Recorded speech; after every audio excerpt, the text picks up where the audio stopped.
నమస్తే, welcome to whistle. నేను మీ స్వాతి.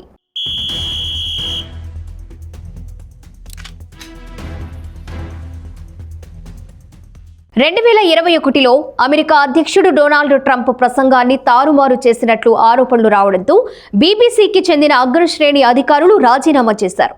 దీనిపై డొనాల్డ్ తీవ్రంగా స్పందించారు. ప్రజాస్వామ్యంపై దాడిగా పేర్కొన్నారు.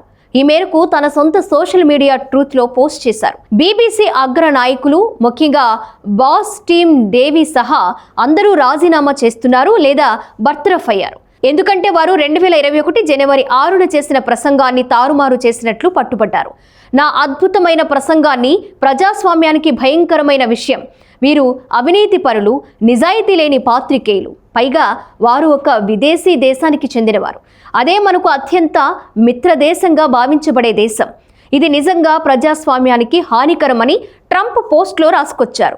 వాషింగ్టన్లోని క్యాపిటల్పై నిరసనకారులు దాడి చేయడానికి ముందు 2021 జనవరి 6న డొనాల్డ్ ట్రంప్ చేసిన ప్రసంగాన్ని తప్పుదారి పట్టించే విధంగా బీబీసీ సవరించిందని ఆరోపణలొచ్చాయి.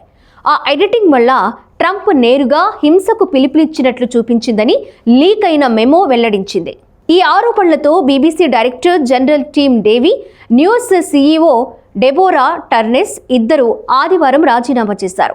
టీమ్ డేవీ రాజీనామా చేస్తున్నట్లు నోట్ను తన సిబ్బందికి పంపించారు. అందులో ఈ రాజీనామా తన సొంత నిర్ణయమని పేర్కొన్నారు. ట్రంప్పై వచ్చిన పనోరమా ప్రోగ్రాం చుట్టూ నెలకొన్న వివాదం ఇప్పుడు బీబీసీకి నష్టం కలిగించే స్థాయికి చేరుకుంది. నేను ప్రేమించే సంస్థకు ఇలాంటి పరిస్థితి రావడం బాధాకరం. తప్పులు జరిగాయి, కానీ బీబీసీ న్యూస్ సంస్థాగతంగా పక్షపాతంతో వ్యవహరిస్తోంది. తాజా ఆరోపణలు తప్పని నేను స్పష్టంగా చెప్పాలనుకుంటున్నా. ట్రంప్కి చెందిన ది టెలిగ్రాఫ్ పత్రిక చూసిన ఒక లీక్ మెమో తరువాతే బీబీసీలో రాజీనామాలు వచ్చాయని సిఎస్ఎన్ నివేదించింది.